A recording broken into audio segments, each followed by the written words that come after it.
Price Lord. ஷபாத் shalom. அருமையான ஜாயன் TV நேயர்கள், உங்கள் யாவரையும் இயேசுவின் நாமத்தினாலே வாழ்த்துவதில் நான் மிகுந்த மகிழ்ச்சி அடைகிறேன். ஜாயன் டிவி சில காலங்கள் தடைப்பட்டு நின்ற பிறகு மீண்டும் இதை நடத்துவதிலே மிகுந்த மகிழ்ச்சி அடைகிறேன். ஆண்டவர் ஒரு திறந்த வாசலை ஏற்படுத்தி வைத்திருந்தார் இந்த ஜாயன் டிவிக்காக. அதை ஒருவனும் அடைக்க மாட்டான், பூட்ட மாட்டான் என்று கர்த்தர் வாக்கு பண்ணியிருந்த பிரகாரமாக இந்த ஜாயன் டிவி இப்பொழுது மீண்டும் செயல்பட ஆரம்பித்திருக்கிறது. ஆகையினாலே இதில் தொடர்ந்து நாம் தியானித்து வந்ததான வேதமும் விளக்கமும் என்கிறதான இந்த நிகழ்ச்சியினை தொடரும்படியாக கர்த்தர் அனுக்கிரகம் செய்திருக்கிறார். பாஷா போஷன்ஸை இந்த நாட்களிலே ஒவ்வொரு செவ்வாய் தோறும் 9 மணி அளவில் இந்த நிகழ்வினை நாம் பார்த்து வந்து கொண்டிருக்கின்றோம். ஆகினாலே அந்த நிகழ்ச்சியை மீண்டுமாக தொடருவதில் நான் மிகவும் மகிழ்ச்சி அடைகிறேன். நீங்களும் மகிழ்ச்சியாக இருப்பீர்கள் என்று சொல்லி ஏசப்போக்குள்ளாக நான் நம்புகிறேன். கர்த்தர் இந்த ஊழியத்தை தொடர்ந்து செய்யும்படியாக அனுக்கிரகம் செய்திருக்கின்றார்.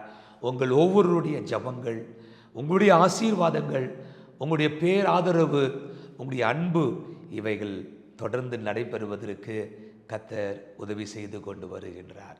கர்த்தருடைய பிள்ளைகளே, தொடர்ந்து இந்த ஊழியத்தை உங்கள் ஜெபத்தினாலும் உங்களுடைய உதாரத்துவமான காணிக்கைகளாலும் தாங்கும்படி உங்களை அன்போடு கூட நான் கேட்டுக்கொள்ளுகிறேன். இந்த ஊழியம் மிகுந்த சிறப்புள்ளதாய், அநேகருக்கு ஆசீர்வாதம் உள்ளதாய் நிச்சயமாய் என் தேவன் மாற்ற வல்லவராக இருக்கிறார். அல்லேலூயா. கர்த்தருடைய நாமத்திற்கு மகிமை உண்டாகட்டும். இதனால் நாம் தொடர்ந்து நம்முடைய வேத தியானத்தை நாம் தொடரலாம். இந்த வாரத்துக்கான பாஷா போஷன் என்னவென்று கேட்பீர்கள் என்றால், அதனுடைய பெயர் போ என்று சொல்லி அழைக்கப்படுகிறது. BO போ என்கிறதான ஒன்று.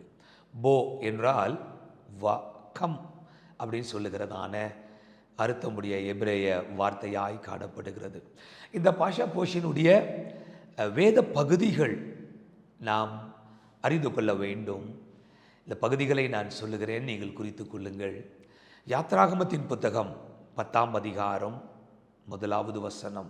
யாத்ராகமும் 10வது அதிகாரம் 1 வசனம் துவங்கி 13ஆம் அதிகாரத்தினுடைய 16வது வசனம் வரைக்கும் நம்முடைய பாஷா போஷனாக இருக்கிறது.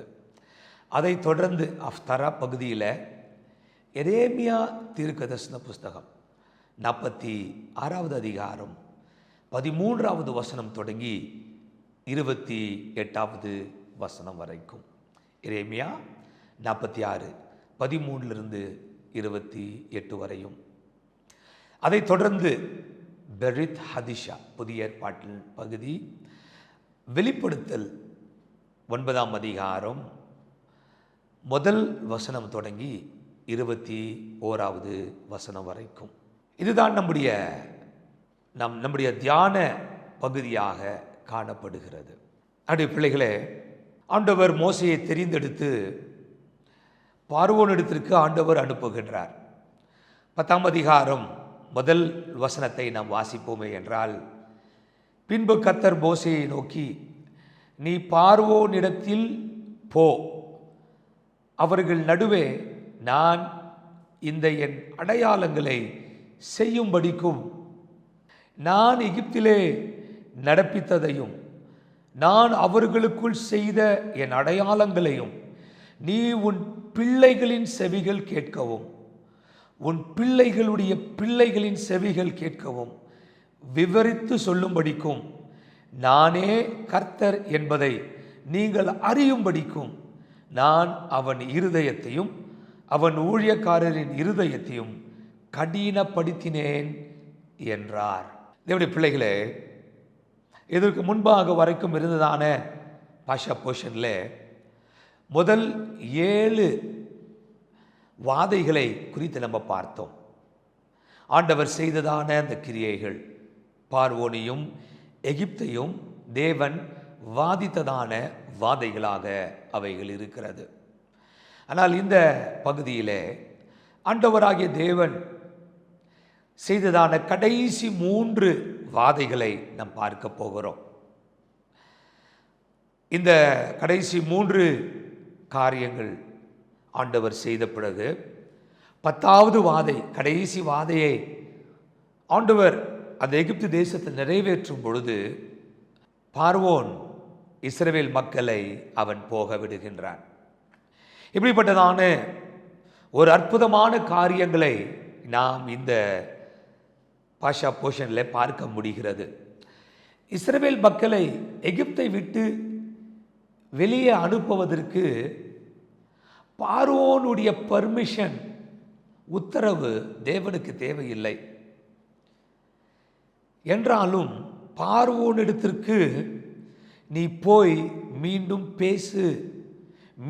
பேசு என்று ஆண்டவர் மோசேயை திரும்ப திரும்ப அனுப்பி வைக்கின்றார்.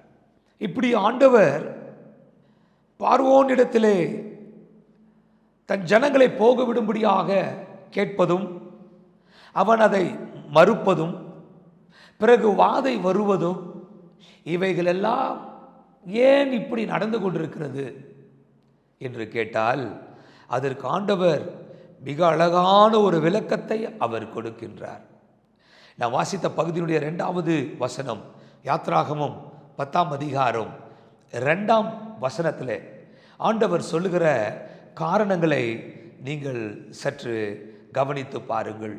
நான் எகிப்திலே நடப்பித்ததையும் நான் அவர்களுக்குள் செய்த என் அடையாளங்களையும் நீ உன் பிள்ளைகளின் செவிகள் கேட்கவும் உன் பிள்ளைகளின் பிள்ளைகளுடைய செவிகள் கேட்கவும் விவரித்து சொல்லும்படிக்கும் நானே கர்த்தர் என்பதை நீங்கள் அறியும்படிக்கும் நான் அவன் இருதயத்தையும் அவன் ஊழியக்காரனுடைய இருதயத்தையும் கடினப்படுத்தினேன் என்று ஆண்டவர் சொல்லுகின்றார்.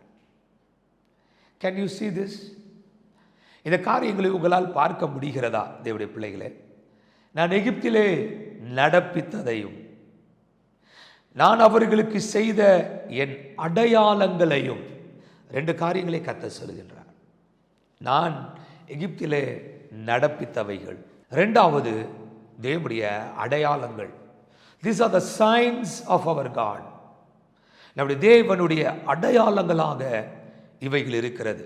சரி, ஓகே, தேவன் நடப்பித்த காரியங்கள் இவைகள், தேவனுடைய அடையாளங்கள் இவைகள். சரி, இப்போ இவைகளாலே என்ன அப்படின்னு கேட்டால் ஆண்டவர் சொல்லுகிறார், நீ இவைகளை உன் பிள்ளைகளுக்கும், அடுத்ததாக உன் பிள்ளைகளின் பிள்ளைகளுக்கும் நீ சொல்ல வேண்டும் என்று ஆண்டவர் சொல்லலை, இவைகளை விவரித்து சொல்ல வேண்டும்.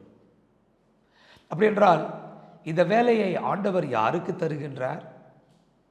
இந்த காரியங்கள் எல்லாவற்றையும் பேசும்படியாக யாருக்கு இந்த பொறுப்பு கொடுக்கப்பட்டிருக்கிறது அப்படின்னு கேட்டால், நீங்கள் ஒருவேளை நினைக்கலாம், சண்டே ஸ்கூல் டீச்சருக்கு பொறுப்பு கொடுக்கப்பட்டிருக்கிறது, இல்லாவிட்டால் சபை போதகருக்கு இந்த பொறுப்பு கொடுக்கப்பட்டிருக்கிறது என்று சொல்லி. இல்லை, கவனித்து பாருங்கள், அங்கே சொல்லப்பட்டிருக்கிறது உன் பிள்ளைகளுக்கும் உன் பிள்ளைகளின் பிள்ளைகளுக்கும். அப்படி என்றால் ஆண்டவர் யாரோடு கூட பேசுகிறார்? பெற்றோரோடு கூட பேசுகின்றார், தகப்பன் தாயினிடத்தில் பேசுகின்றார். உன் பிள்ளைகளின் பிள்ளைகள் என்றால் தாத்தா பாட்டியோடு கூட ஆண்டவர் பேசுகின்றார். தேவனுடைய காரியங்களை பிள்ளைகளுக்கு விவரித்து சொல்ல வேண்டிய பொறுப்பு ஒவ்வொரு பெற்றோர் மேலும் விழுந்த கடமை. பிள்ளைகளுடைய பிள்ளைகள், பேர பிள்ளைகளுக்கு சொல்லிக் கொடுக்க வேண்டிய பொறுப்பு அம்மா, ஐயா, தாத்தா, பாட்டி ஆகிய உங்களுக்கு இருக்கிறது.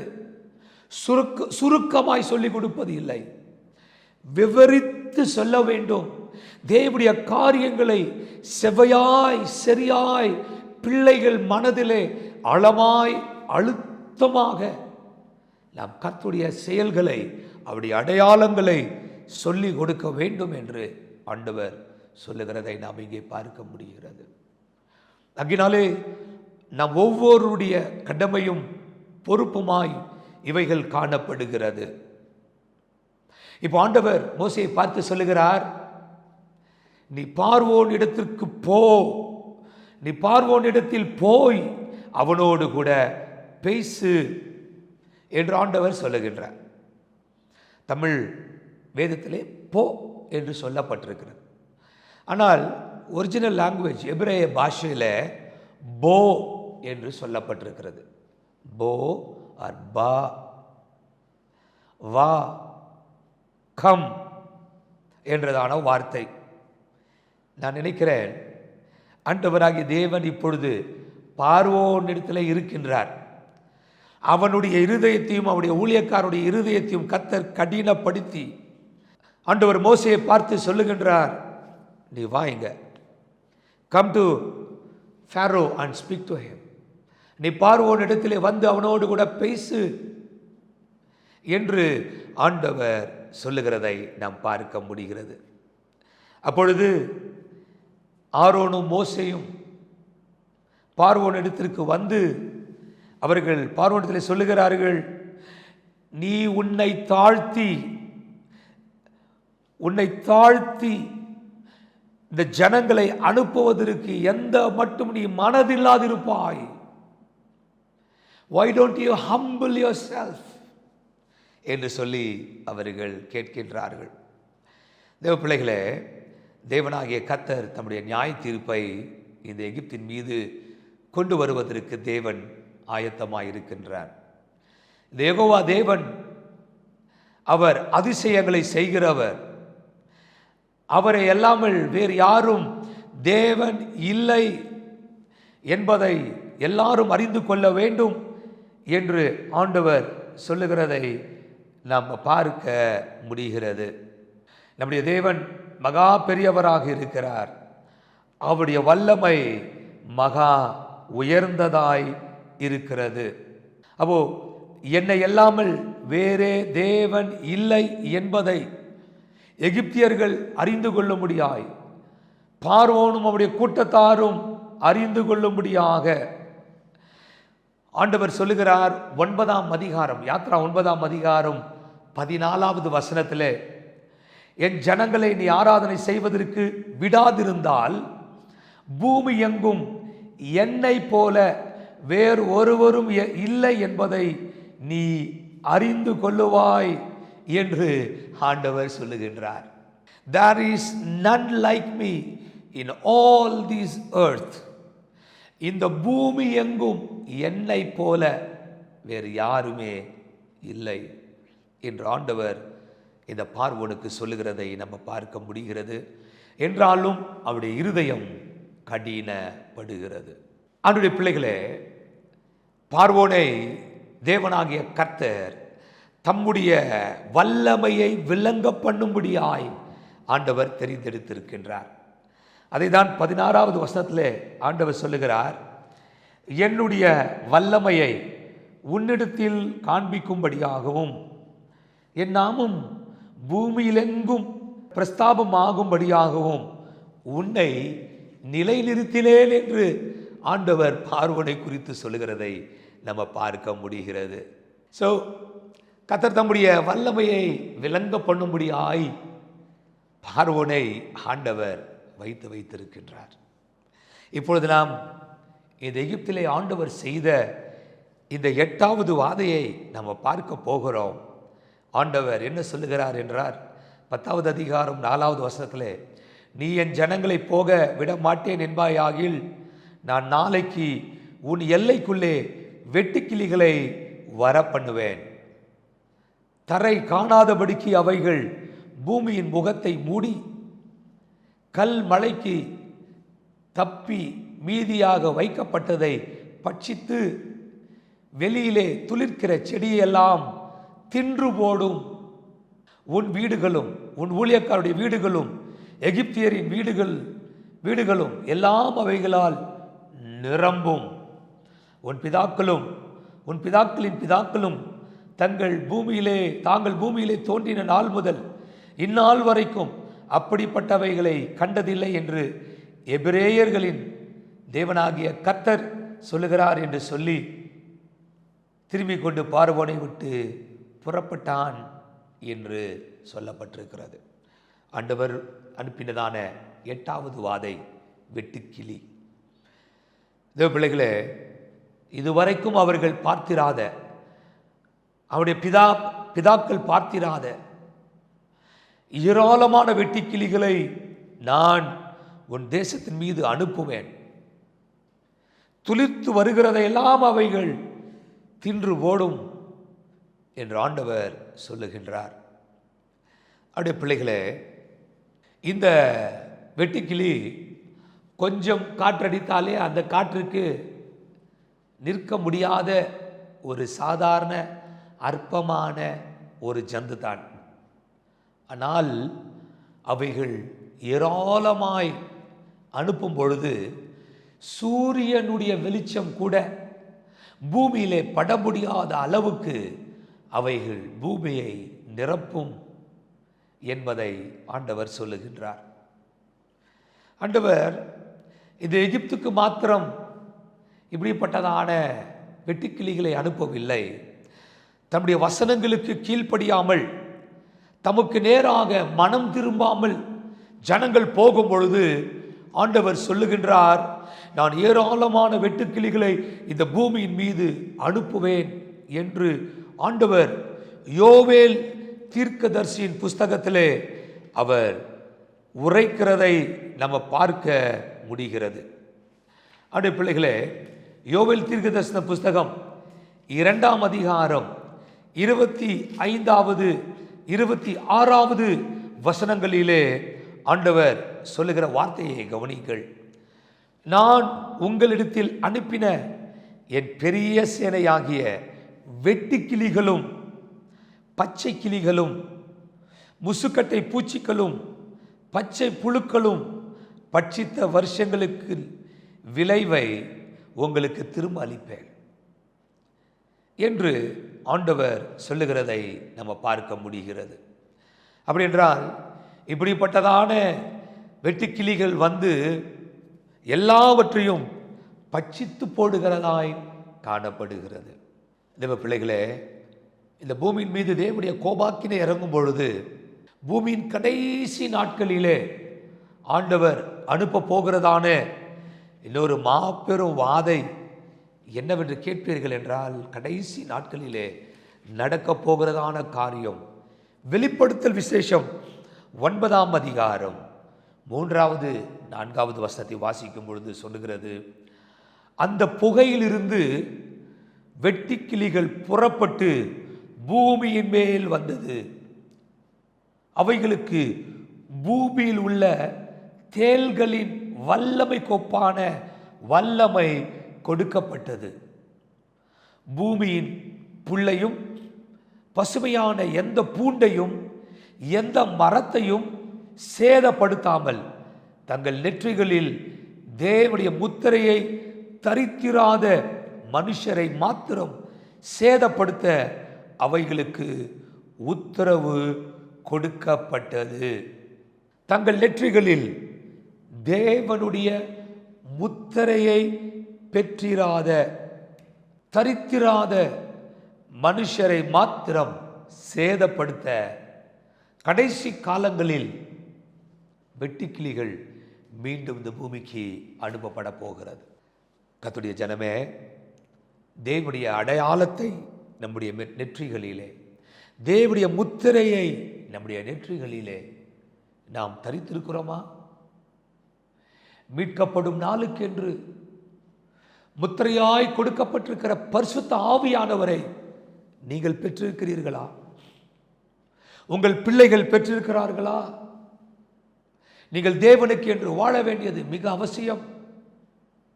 இல்லாவிட்டால் பார்வோனியும் எகிப்தின் ஜனங்களையும் சேதப்படுத்தினதான இந்த வெட்டுக்கிளிகளுடைய உபாதை மீண்டும் வருவதற்கு ஆயத்தமாயிருக்கிறது. கர்த்தரோடு கூட இணைந்திருந்தால் மாத்திரமே நீங்கள் அடைக்கலத்திற்குள்ளாக இருக்க முடியும், பாதுகாப்புக்குள்ளாக இருக்க முடியும்.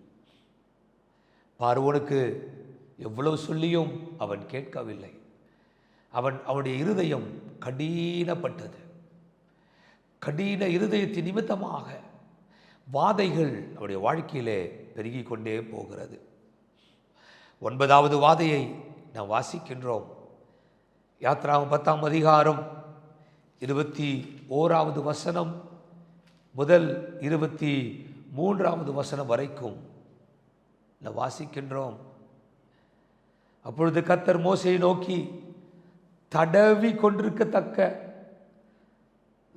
இருள் எகிப்து தேசத்தின் மேல் உண்டாகும்படிக்கு உன் கையை வானத்துக்கு நேரே நீட்டு என்றார். மோசே தன் கையை வானத்துக்கு நேராக நீட்டினான். அப்பொழுது எகிப்து தேசம் எங்கும் 3 நாள் மட்டும் காரிருள் உண்டாயிற்று. 3 நாள் மட்டும் ஒருவரை ஒருவர் காணவும் இல்லை, ஒருவரும் தம்மிடத்தை விட்டு எழுந்திருக்கவும் இல்லை. இஸ்ரவேல் புத்திரர் யாவருக்கும் எனில் அவர்கள் வாசஸ்தலங்களிலே வெளிச்சம் இருந்தது. 9th plague, 9வது வாதை, பயங்கரமான ஒரு வாதை. என்னவென்றால், எகிப்தியர்கள் ரா காட் அவர்கள் ஆராதித்துக் கொண்டிருந்தார்கள். எகிப்தியர்களுடைய மிக முக்கியமான தேவர்களில் ஒரு கடவுள் ரா என்று சொல்லப்படுகிறதான தெய்வம். ரா காட் என்றால் யார் என்றால் சூரியன். சூரிய தெய்வத்தை அவர்கள் வழிபட்டு வந்தார்கள். இந்த சூரிய கடவுள் மீது ஒரு பயங்கர அடி.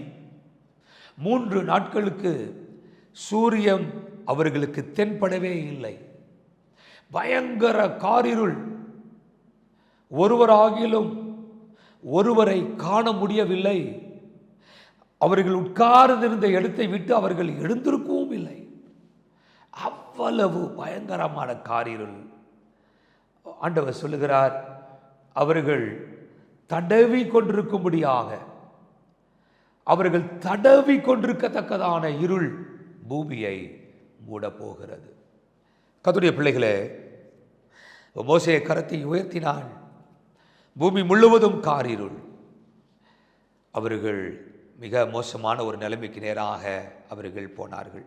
நீதிமொழிகளின் புத்தகம் 4ஆம் அதிகாரத்திற்கு நேராக நீங்கள் உங்கள் கவனத்தை திருப்புவீர்களே என்றால் 18வது வசனம் நமக்கு இப்படியாக சொல்லுகிறது, நீதிமானுடைய பாதை நடுப்பகல் வரைக்கும் அதிகமாய் பிரகாசிக்கிற சூரிய பிரகாசம் போல் இருக்கும்.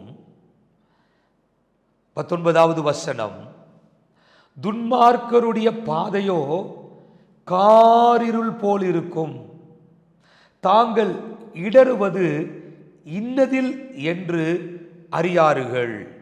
கர்த்தருடைய பிள்ளைகளே, துன்மார்க்கருடைய பாதைகள் காரிருளை போல் இருக்கும். தாங்கள் எதில் தான் முட்டி மோதிரம், எதில் இடறோன்னு கூட தெரியாதபடிக்கு அவர்கள் இடறி விழுவார்கள். ஆனால் நீதிமானுடைய பாதையோ நடுப்பகல் வரைக்கும் பிரகாசிக்கும் சூரிய வெளிச்சத்தை போல, சூரிய ஒளியை போல காணப்படும்.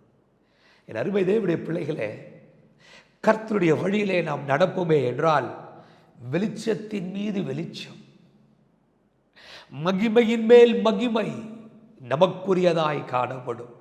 உங்களுடைய வாழ்வு ஆசீர்வாதமாக இருக்கும். நீங்கள் காரிருளில் நடக்க மாட்டீர்கள் தேவ ஜனமே. ஆனால் துன்மார்க்கருடைய வாழ்வு காரிருள் தான் காணப்படும் என்றால் வேதம் சொல்லுகிறது, இந்த உலகத்தின் மீது காரிருள் வந்து இறங்கும், பூமியை இருள் மூடிக்கொள்ளும், ஜனத்தின் மீது காரிருள் காணப்படும். ஆனால் உன் மீதிலோ தேவனுடைய வெளிச்சம் உதிக்கும். வேதம் ரொம்ப அழகாக சொல்லுகிறது, எகிப்தியர் எல்லாரும் பயங்கர காரிருளில் இருந்து கொண்டிருக்கின்றார்கள்.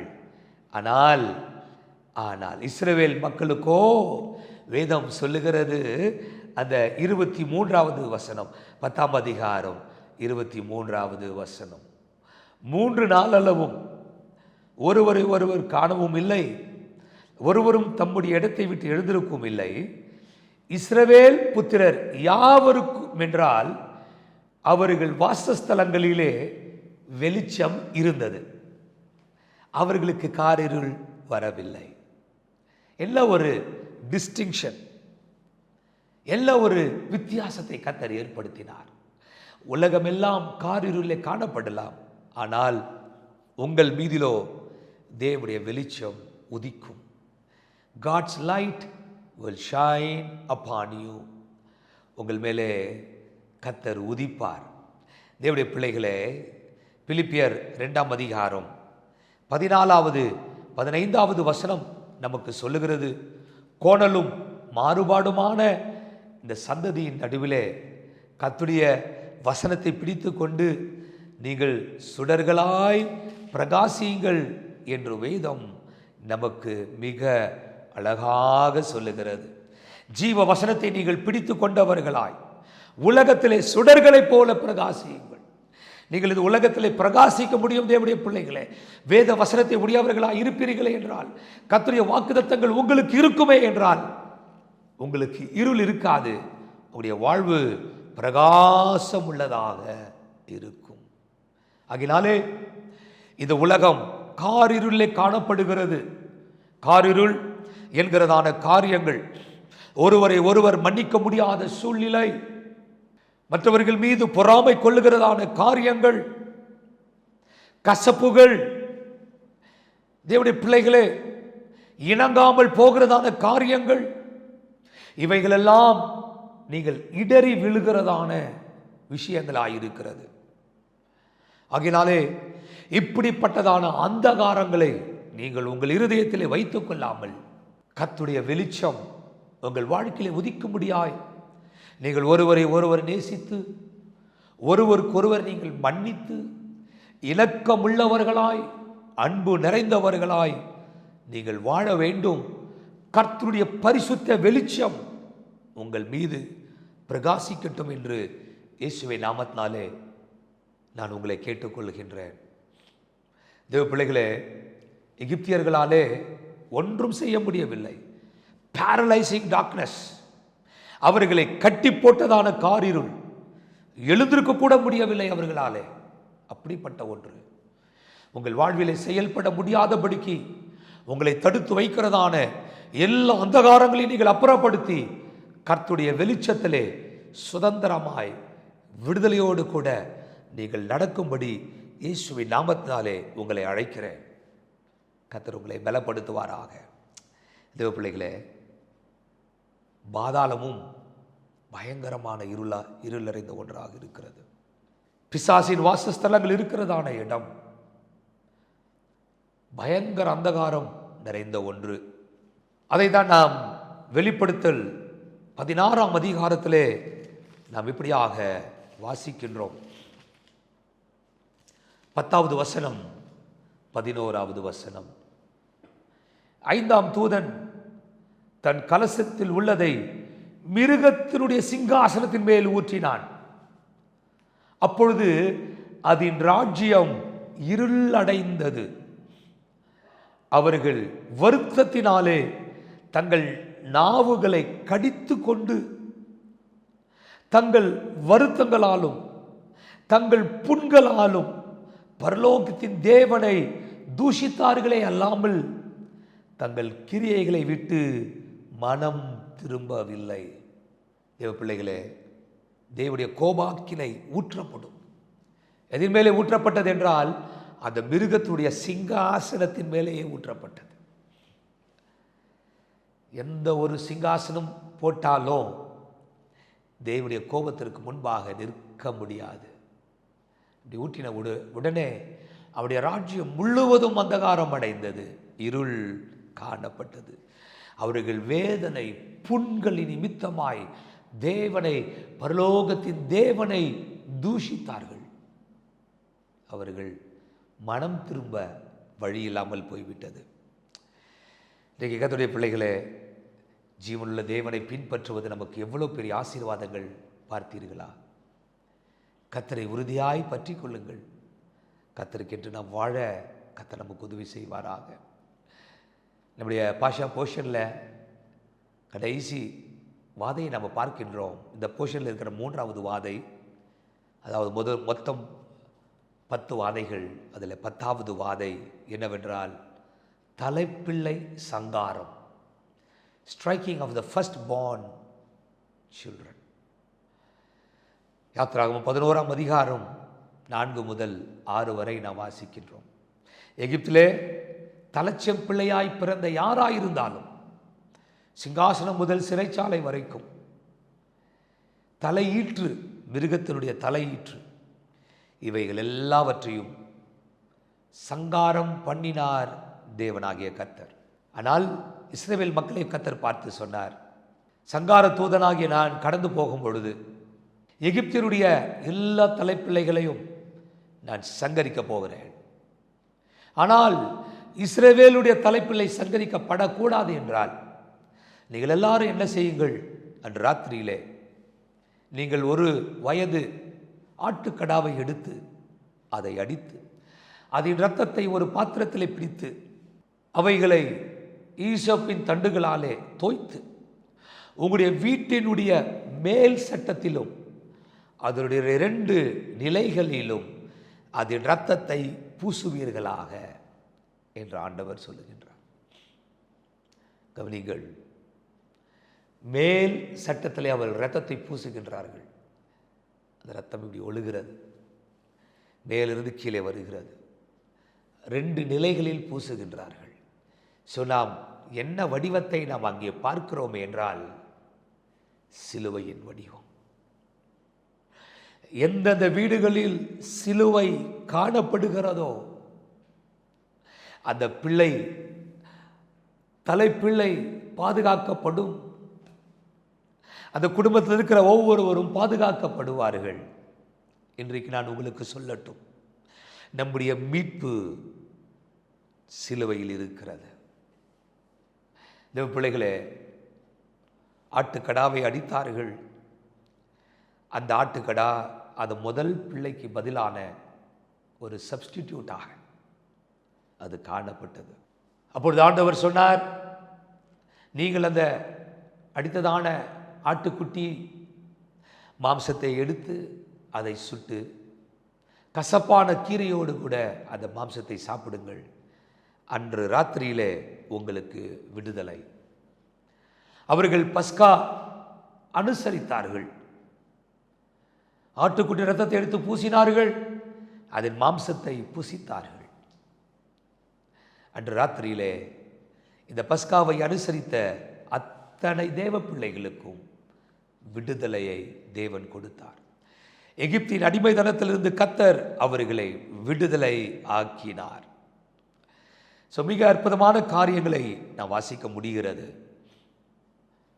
யாத்திராகமம் 12ஆம் அதிகாரம் 7வது வசனம் சொல்லுகிறது, அதன் இரத்தத்தில் கொஞ்சம் எடுத்து தாங்கள் அதை புசிக்கும் வீட்டு வாசல் நிலைக்கால்கள் 2லும் நிலையின் மேல் சட்டத்திலும் தெளித்து. 8வது வசனம், அன்று ராத்திரியிலே அதன் மாம்சத்தை நெருப்பினால் சுட்டு புளிப்பில்லா அப்பத்தோடும் கசப்பான கீரையோடும் அதை புசிக்க கடவீர்கள் என்று ஆண்டவர் சொல்லுகிறதை நம்ம பார்க்க வேண்டும். அப்போ இது ஆண்டவர் சொல்லுகிறார், இப்படி நீங்கள் புசிக்கும் பொழுது 11வது வசனத்துடைய கடைசி பகுதி சொல்லுகிறது, அது கர்த்தருடைய பஸ்கா என்று ஆண்டவர் சொல்லுகின்றார். அவர்கள் பஸ்காவை அனுசரித்தார்கள். இப்படிப்பட்டதான காரியத்தை அவர்கள் செய்யும் பொழுது 13வது வசனம் சொல்லுகிறது, நீங்கள் இருக்கும் வீடுகளில் அந்த இரத்தம் உங்களுக்காக அடையாளமாய் இருக்கும். அந்த இரத்தத்தை நான் கண்டு உங்களை கடந்து போவேன், பாஸ் ஓவர் பண்ணுவேன். நான் எகிப்து தேசத்தை அழிக்கும் பொழுது அழிக்கும் வாதை உங்களுக்குள்ளே வராதிருக்கும். நீங்கள் இன்றைக்கு சொல்லுங்கள் தேவ பிள்ளைகளே, சில மதத்தினருடைய வீட்டு வாசல்களிலே 2 நிலைகளிலே சிகப்பு நிறத்திலே வர்ணம் பூசப்படுவதற்கான காரணம் என்ன? இது அநேகருக்கு தெரியாது. ஆனால் வேதத்தில் அது நமக்கு எழுதப்பட்டிருக்கிறது. 2 நிலைகளிலும் மேல் சட்டத்திலும் பூச வேண்டும் என்று சொல்லி, அப்படி பூசப்பட்டிருக்குமே என்றால் அழிக்கும் வாதை அவர்களுக்குள்ளாக வராது. கர்த்தர் கடந்து போவேன் என்று அவர் சொல்லுகிறதை நம்ம பார்க்க முடிகிறது. கர்த்தருடைய பாதுகாப்பு அவர்களுக்கு உண்டாயிருக்கும். இந்த பிள்ளைகளே, அவர்கள் இந்த காரியங்களை செய்தார்கள். 14வது வசனம் சொல்லுகிறது, அந்த நாள் உங்களுக்கு நினைவு கூறுதலின் நாளாய் இருக்க கடவுது. அதை கர்த்தருக்கு பண்டிகையாக ஆசரிப்பீர்களாக. அதை உங்கள் தலைமுறை தோறும் நித்திய நியமமாக ஆசரிக்க கடவீர்கள் என்று சொல்லப்பட்டிருக்கிறது. Everlasting ordinance, let this be a feast unto you. இது உங்களுக்கு பண்டிகையாய் இருப்பதாக. இந்த பிள்ளைகளே, அவர்கள் அப்படியாகவே செய்தார்கள். எகிப்தின் தலைப்பிள்ளை தலையிற்று எல்லாம் சங்கரிக்கப்பட்டது. ஆனால் இஸ்ரவேலின் மக்கள் அன்றைக்கு பாதுகாக்கப்பட்டார்கள். உடனடியாக ஜனங்கள் எகிப்தை விட்டு புறப்பட்டார்கள். ஒரு பெரிய விடுதலை, பெரிய ஆரவாரம். பார்வோன் இஸ்ரவேல் மக்களை போகவிட்டான். அவர்கள் அடிமைதனம் முடிந்தது. எல்லாரும் மகிழ்ச்சியோடு கூட ஆடு மாடுகள் ஒட்டகங்கள் ஏராளமான பொன்வெள்ளிகளோடு கூட அவர்கள் புறப்பட்டு போனார்கள். கர்த்தருக்கே மகிமை உண்டாவதாக. ஒரு மாபெரும் விடுதலை அவர்களுக்கு உண்டாயிற்று. கர்த்தர் அவர்களுக்கு ஜெயத்தை தந்தார், விடுதலையை தந்தார். பஸ்காவினாலே அவர்களுக்கு எகிப்தின் அடிமைதனத்திலிருந்து விடுதலை. இன்றைக்கு நான் உங்களுக்கு சொல்லட்டும், பஸ்காவாகிய இயேசு கிறிஸ்துவினாலே நாம் ஒவ்வொருவருக்கும் இந்த உலகத்தின் அடிமைதனத்திலிருந்து விடுதலை ஆண்டவர் நமக்கு தருகிறார். இயேசு கிறிஸ்து பஸ்கா ஆட்டுக்குட்டியாய் நமக்காக சிலுவையிலே ஒப்பு கொடுக்கப்பட்டார், அடிக்கப்பட்டார். அவருடைய இரத்தத்தினாலே, அவருடைய மாம்சம் நமக்காக கொடுக்கப்பட்டபடியினாலே நாம் ஒவ்வொருவருக்கும், உங்கள் ஒவ்வொருவருக்கும் பிசாசின் எல்லா விதமான அடிமைதனங்களிலிருந்து, பாவத்தின் அடிமைதனங்களிலிருந்து விடுதலை கொடுக்கப்படுகிறது. நீங்கள் விடுதலையை பெற்றுக்கொள்ள முடியும். Receive your deliverance God's people. வாலிப சகோதரனே, வாலிப சகோதரியே, உன் விடுதலை உனக்குரியது. நீ பெற்றுக்கொள் இயேசுவின் நாமத்தினாலே. அந்த விடுதலையை நீ பெற்றுக்கொண்ட பொழுது நீயும் சங்கீதக்காரனோடு கூட இணைந்து, நீங்களும் சங்கீதக்காரனோடு கூட இணைந்து இப்படிப்பட்ட வார்த்தைகளை சொல்ல முடியும். 136வது சங்கீதம், சாம் 136, 10வது 11வது 12வது வசனத்தை வாசித்து நாம் தேவனுக்கு ஸ்தோத்திரம் சொல்ல போகிறோம், ஆண்டவரை மகிமைப்படுத்த போகிறோம். 136வது சங்கீதம் 10, 11, 12 சொல்லுகிறது, எகிப்தியருடைய தலைச்சன்களை சங்கரித்தவரை துதியுங்கள், அவர் கிருபை என்றும் உள்ளது. அவர்கள் நடுவில் இருந்து இஸ்ரவேலை புறப்பட பண்ணினவரை துதியுங்கள், அவர் கிருபை என்றும் உள்ளது. பலத்த கையினாலும் ஓங்கிய புயத்தினாலும் அதை செய்தவரை துதியுங்கள், அவர் கிருபை என்றும் உள்ளது. அல்லேலூயா. கர்த்தருடைய பிள்ளைகளே, தேவனுடைய கிருபை என்றும் உள்ளது. நீங்களும் சொல்ல முடியும், என்னை இந்த உலகத்திலிருந்து, பாவத்தின் அடிமைதனத்திலிருந்து மீட்டவரை துதிக்கிறேன், அவர் கிருபை என்றும் உள்ளது. பலத்த கரத்தினாலும் ஓங்கிய புயத்தினாலும் என்னை விடுவித்தவரை துதிக்கிறேன், அவர் கிருபை என்றும் உள்ளது. அல்லேலூயா. தொடர்ந்து கர்த்தருடைய பிள்ளைகளாய் வாழுங்கள். கர்த்தருடைய ஆசீர்வாதம் உங்கள் அனைவரோடு கூட இருப்பதாக. ஜெபிக்கலாம். பரலோக பிதாவே, அற்புதங்களை செய்கிறவரே, இதனாலே இந்த போ என்கிறதான இந்த பாஷா போஷன் மூலமாக உடைய வார்த்தை இந்த நாளிலே தியானிக்க கிருபை தந்திரதற்காய் ஸ்தோத்திரம். உடைய பிள்ளைகள் ஒவ்வொரு வாழ்விலும் உடைய அதிசயங்களை விளங்க பண்ணுவீராக. ஒவ்வொரு பெற்றோரும் தங்கள் பிள்ளைகளுக்கு உடைய வார்த்தைகளை சொல்லிக் கொடுக்க கர்த்தர் தாமே அனுக்கிரகம் பண்ணுங்க. குடும்பமாய் கர்த்தருடைய பிள்ளைகளை ஆசீர்வதிப்பீராக. குடும்பங்கள் கட்டப்படுவதாக, சமாதானம் உண்டாவதாக, கர்த்தருடைய ஜெயம் பிள்ளைகளுடைய வாழ்விலே உண்டாகட்டும் ஆண்டவரே. எல்லா அடிமைதனங்களில் இருந்து இந்த குடும்பங்களை கர்த்தர் விடுவியும், இந்த ஆத்துமாக்களை விடுவியும் ஆண்டவரே. பலத்த கரம், ஓங்கிய புயம் உடைய வாழ்விலே அதிசயங்களை செய்யட்டும். நீரே ஆசீர்வதிங்க. எல்லா துதி கன மகிமை ஸ்தோத்திரங்கள் உமக்கு செலுத்துகிறோம். இயேசுவின் நாமத்தில் ஜெபிக்கிறோம் ஜீவனுள்ள நல்ல பிதாவே. Amen, amen. ஷலோம், ஷலோம். உங்களை அடுத்த பாஷா போஷனில் காணும் வரைக்கும் தேவனுடைய ஆசீர்வாதத்துக்கும் பாதுகாப்புக்குள்ளும் உங்களை ஒப்பு கொடுக்கிறேன். God bless you. ஆமென்.